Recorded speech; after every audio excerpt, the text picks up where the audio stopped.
തിരുവനന്തപുരം മുതലപ്പുഴയിൽ കടലിൽ കാണാതായ 5 തെങ്ങ് സ്വദേശി ഷിജിനായുള്ള തിരച്ചിൽ നിർത്തുകയില്ലെന്നും 10 മത്സ്യത്തൊഴിലാളികളെ കൂടി ഉൾപ്പെടുത്തി രക്ഷാപ്രവർത്തനം ഊർജിതമാക്കുമെന്നും ഗതാഗത മന്ത്രി സി.പി. ജോൺ. ഷിജിന്റെ ഭാര്യയെയും കുടുംബത്തിന്റെയും ദുഃഖത്തിൽ സർക്കാർ പൂർണ്ണമായും ഒപ്പമുണ്ടെന്നും അദ്ദേഹം വ്യക്തമാക്കി. കുടുംബത്തെ പൂർണ്ണമായി ബോധ്യപ്പെടുത്തിക്കൊണ്ട് തന്നെ തിരച്ചിൽ തുടരും. കടലിന്റെ സ്വഭാവം നന്നായി അറിയാവുന്ന 10 മത്സ്യത്തൊഴിലാളികളെ ഫാദർ സന്തോഷിന്റെ നേതൃത്വത്തിൽ ഇതിനായി തിരഞ്ഞെടുത്തിട്ടുണ്ട്. ഇവരെ കേവലം തിരച്ചിലിനപ്പുറം കളക്ടറേറ്റിന്റെ രക്ഷാപ്രവർത്തന സംഘത്തിന്റെ ഭാഗമായി താൽക്കാലികമായി നിയമിക്കുമെന്നും സി.പി. ജോൺ പറഞ്ഞു. ഒരു നിലയിലും നമ്മൾ അന്വേഷണം നിർത്തിവെക്കുന്നില്ല.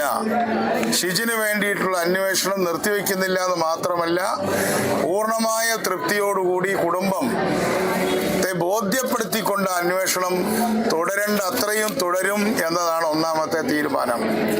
അതിനുവേണ്ടി കേവലം ഉദ്യോഗസ്ഥന്മാരെ മാത്രമല്ല, കടൽ പണി അറിയുന്ന, പ്രത്യേകിച്ചും മുതലപ്പുഴയിലെ കടൽ മനസ്സിലാക്കിയിട്ടുള്ള നല്ല കഴിവും ധൈര്യവും പ്രാപ്തിയുമുള്ള മത്സ്യത്തൊഴിലാളികളിൽ നിന്നും 10 പേരെ ബഹുമാനപ്പെട്ട അച്ഛനിവിടെ സെലക്ട് ചെയ്ത്, നിങ്ങൾ പറയുന്നതനുസരിച്ച് സെലക്ട് ചെയ്ത് തരുമ്പോൾ അവരെ കൂടി ഈ തെരച്ചിലിൽ നിങ്ങളുടെ പ്രതിനിധികളെന്ന നിലയിലും മറ്റേത് തെരച്ചിൽക്കാരെക്കാളും മിടുക്കന്മാരെന്ന നിലയിലും അവരെ താൽക്കാലികമായി കളക്ടറേറ്റിന്റെ രക്ഷാപ്രവർത്തനത്തിന്റെ ഭാഗമാക്കി മാറ്റും.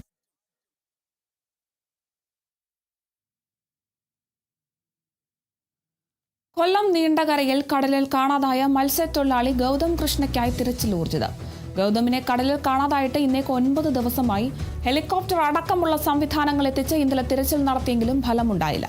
ഇടവിട്ടുള്ള മഴയിൽ കടൽ പ്രക്ഷുബ്ധമാകുന്നതും അടിയൊഴുക്കും തിരച്ചിലിന് വെല്ലുവിളിയാകുന്നുണ്ട്.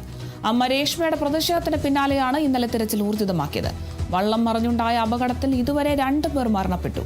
വള്ളത്തിലുണ്ടായ ബാക്കി 11 പേരെ രക്ഷപ്പെടുത്തിയിരുന്നു.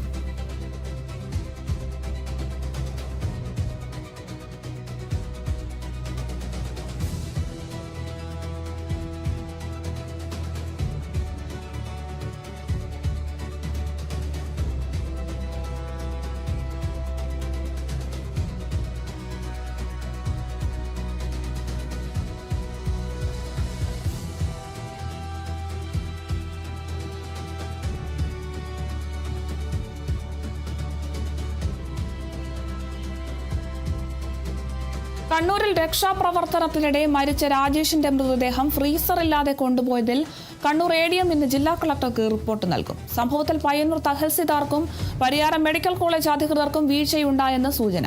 റിപ്പോർട്ടിന്റെ അടിസ്ഥാനത്തിൽ വീഴ്ച വരുത്തിയവർക്കെതിരെ വകുപ്പ് തല നടപടി ഉണ്ടാവാനാണ് സാധ്യത.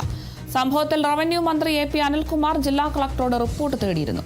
ഇതിന് പിന്നാലെ കണ്ണൂർ ADMനെ ജില്ലാ കളക്ടർ അന്വേഷണത്തിന് ചുമതലപ്പെടുത്തുകയായിരുന്നു. ചെറുപുഴ മീൻതുള്ളിയിൽ തുരത്തിൽപ്പെട്ടയാളെ രക്ഷപ്പെടുത്തുന്നതിനിടെയാണ് തിരുവനന്തപുരം കല്ലിയൂർ കിഴക്കേ തെറ്റിവിള സ്വദേശി R. രാജേഷ് ഒഴുക്കിൽപ്പെട്ട് മരിച്ചത്.